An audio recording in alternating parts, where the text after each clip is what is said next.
믿음이 연약한 자를 너희가 받되 그의 의견을 비판하지 말라.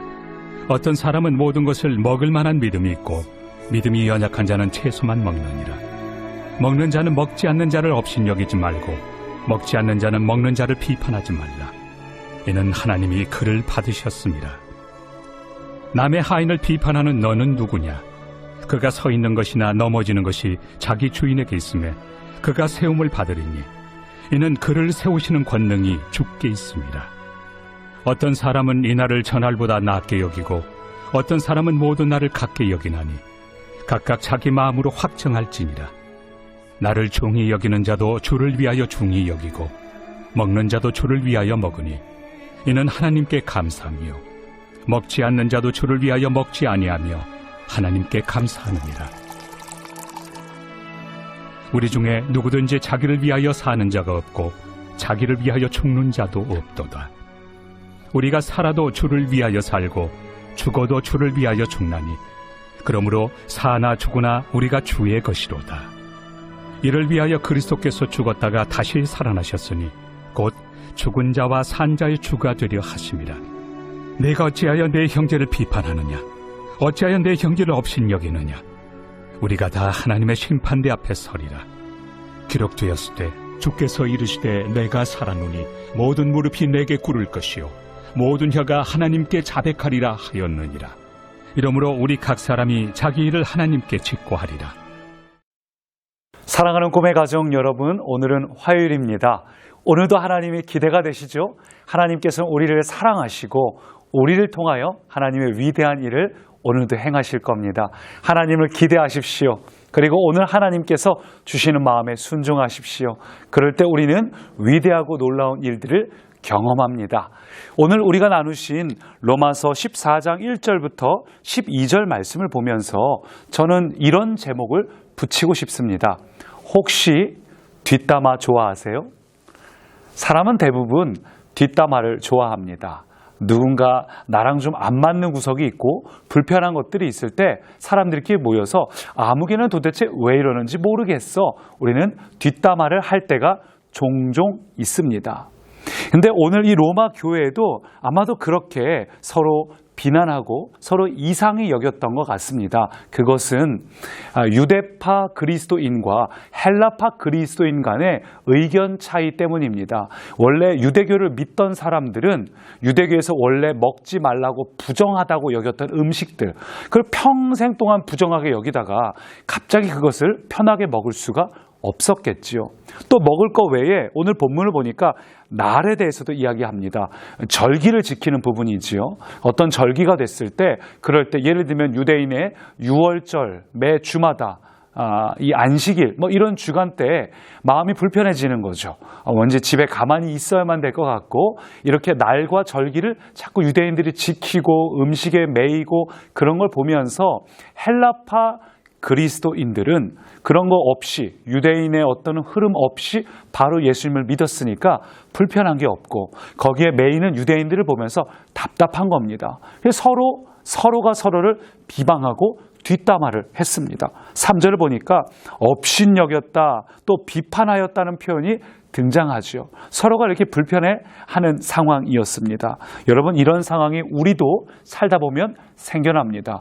교회 공동체 안에서도 있을 수 있고요. 목장 안에서, 직장에서 우리가 살면서 상대방이 다른 사람의 이해 안 되는 순간들이 종종 찾아옵니다. 여러분, 그럴 때 어떻게 해야 될까요? 오늘 본문 6절을 보니까 3번이나 반복하는 표현이 있습니다. 바로 주를 위하여라는 표현이 6절에만 3번이나 반복이 됩니다. 어떻든 간에 우리가 주님을 위한 거라면 서로가 서로를 인정하고 배려해 주자는 이야기입니다. 이런 말이 있죠. 정의의 반대편은 또 다른 정의다. 마찬가지로 우리가 주님을 위한다고 어떤 행동을 했는데 그게 나랑 좀 의견이 달라도 그도 주님을 위해서 하는 거라면 조금은 우리가 이해하고 받아들일 수 있어야 하지 않을까요? 만약에 우리가 나랑 똑같은 것이 옳다, 내 기준을 상대방도 맞춰야 된다고 주장한다면 그것은 획일화시키는 것입니다. 하나님은 창조의 하나님이시고 하나님은 창의적이신 분이기 때문에 다양한 방법을 좋아하십니다. 교회도 다양한 사람들이 모여서 아름다운 균형을 이루어갑니다. 만약 교회 안에 똑같은 사람만 모여 있다면 획일화된 모습이겠지만 다양한 사람들이 있으므로 교회가 진정한 균형을 이룹니다. 그러니 나하고 좀 다르다고 해서 이해 못하고 답답해하지 마시고 품을 수 있는 꿈의 가족이 되길 소망합니다. 그런데 말이죠.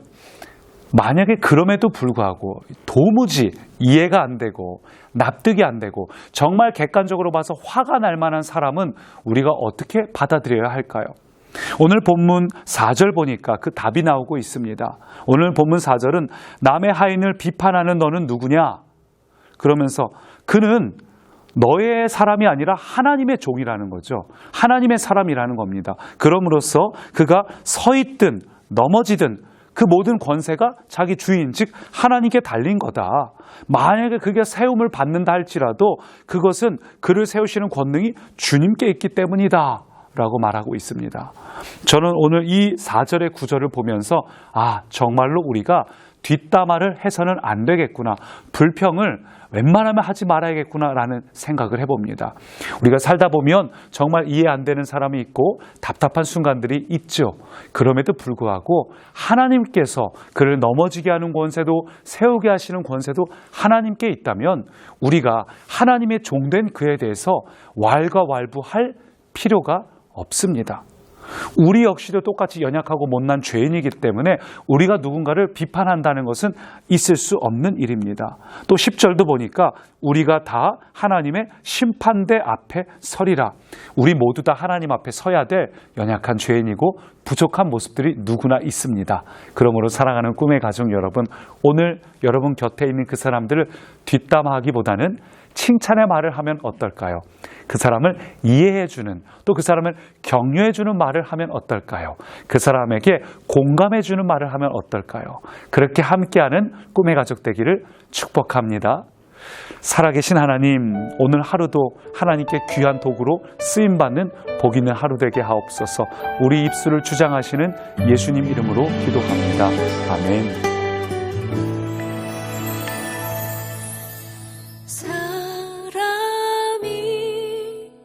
넘치기보다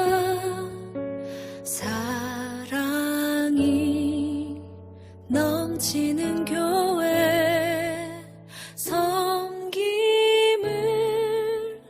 원하기보다 섬김의 기쁨 알아가는 교회, 세상이